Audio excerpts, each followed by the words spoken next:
Ahoj, vitaj. Dneska tu bude také kratučké video o tom, ako sa dokážeš vyhodiť zo stavu autopilota, alebo v buddhizme sa to v podstate hovorilo o prebudení sa.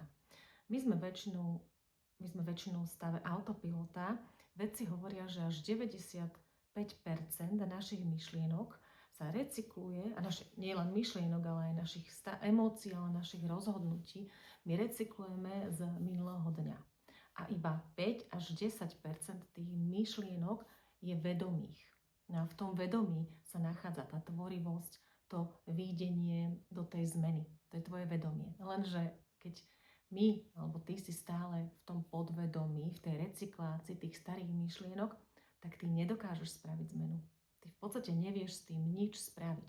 A my nerecyklujeme iba myšlienky z predošlého dňa. My neustále recyklujeme myšlienky z nášho detstva. My dokonca recyklujeme myšlienky našich rodičov, pretože keď ti rodičia neustále tlačili do hlavy, ja neviem, že nie si dosť dobrý, že sa musíš učiť, keď sa nebudeš učiť, tak nebudeš môcť robiť to, čo chceš a peniaze nerastú na strome a ja neviem, veď myslím, že to už všetci tieto programy poznáme. To nie sú naše myšlienky, to sú myšlienky našich rodičov, to sú dokonca myšlienky ich rodičov. Takže my ideme na to podvedomie, na toho autopilota tak, že my recyklujeme myšlienky našich starých rodičov. A práve preto je tak strašne ťažké spraviť zmenu a výjsť z tej komfortnej zóny. Pretože naša myseľ ťa udržiava v tom, čo pozná, pretože v tom prežila. Chápeš? Myšlienkami, ktoré fungovali tvoji rodičia a starí rodičia, prežili a na základe toho, že oni prežili, si sa ty narodil a práve preto tá myseľ ťa udržiava v tom bezpečnom, v tom, čo pozná, v tom starom, v tej minulosti. No lenže táto minulosť už dávne neslúži, pretože táto doba je už niekde úplne inde. A tie staré myšlienky už nefungujú. A ty potrebuješ vykročiť mimo tú komfortnú zónu, lenže tá myseľ ťa nepúšťa, lebo ty máš dokonca niekedy až pocit, že tebe ide o život. Ten strach je extrémne silný. No a existuje na to taký hack. V podstate ty potrebuješ začať robiť veľa malých krokov, kde ty toho autopilota narušíš. A namiesto tých starých myšlienok a recyklácie starých myšlienok, namiesto toho autopilota, ty sa postupne začneš budiť do prítomného okamihu. No a teraz ti poviem také 3 jednoduché kroky.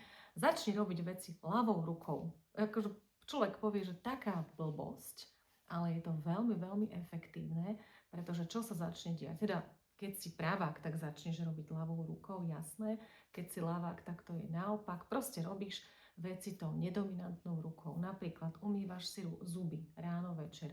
Keď miešaš kašu, keď miešaš cesto, keď skúšaš strihať, skúšaš nožikom krájať niečo, samozrejme tak, aby si sa neporezala, alebo keď len trochu, tak to je v pohode. A čo sa v podstate vtedy začne diať? Samozrejme, že máš z toho nervy, hnev, chceš to okamžite prehodiť do tej automatiky, do toho autopilota, do toho spánku, do toho naprogramovaného stavu podvedomia a začneš mať z toho nervy. Lenže deje sa to, že sa začína prebúdzať tvoja vedomá myseľ a ty musíš sledovať každý jeden krok. To znamená, že prestávaš ísť na tú slúčku starých myšlienok. Prestávaš byť v stave spánku. Prestávaš ísť na autopilota a musíš sledovať každý jeden krok. Si v prítomnom okamihu. Takže to je jeden akčný krok. Druhý veľmi fajn akčný krok je, keď cestou do práce, cesta do školy do škôlky, keď ideš zaniesť deti, do kina, do obchodu, zmeníš trasu. A čo sa vlastne stane? Ty musíš začať sledovať nové domy, nové stromy, nových ľudí a ty dávaš tvojmu vedomú informáciu, že zmena je bezpečná.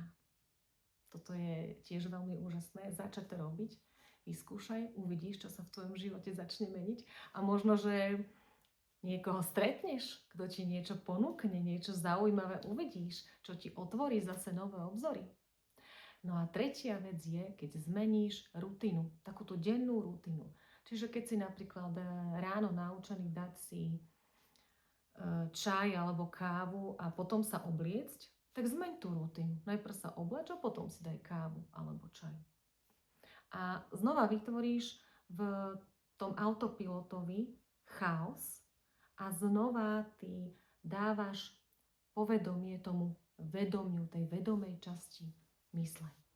Skús spraviť každý deň takéto akčné kroky a uvidíš, ako sa znova začne, alebo nie znova, ako sa začnú v živote tvoje veci meniť. A také krátke posolstvo na záver: ak chceš spraviť veľkú vec, tak potrebuješ robiť tisícky malinkých krokov a tá veľká vec potom príde. Oveľa ľahšie tú veľkú vec potom ty spravíš, oveľa ľahšie ty vyjdeš z tej komfortnej zóny tých starých myšlienok, pretože to je komfortná zóna, aj keď častokrát komfortná nie je, je ti v tom zle, ale proste nevieš z toho výjsť, lebo máš pocit, že ti ide o život. Ale v skutočnosti ti o život nejde. Je to len tak extrémne silný návyk, že je z neho ťažké výjsť. A keď začneš robiť strašne veľa takýchto malých krokov, tak uvidíš, že spraviť potom veľký krok, ako napríklad opustiť starú prácu, začať robiť niečo inak, alebo aj opustiť nefunkčné partnerstvo, to je obrovský krok, ale ty ho nevieš spraviť, pokiaľ nie si naučený, že zmena je bezpečná. Takže som Mata Hatá, pracujem s vedomou tvorbou reality a vyskúšaj. Ja som presvedčená o tom, že tieto akčné kroky ti budú fungovať a v živote sa cez ne môžeš dostať až k veľkej zmene.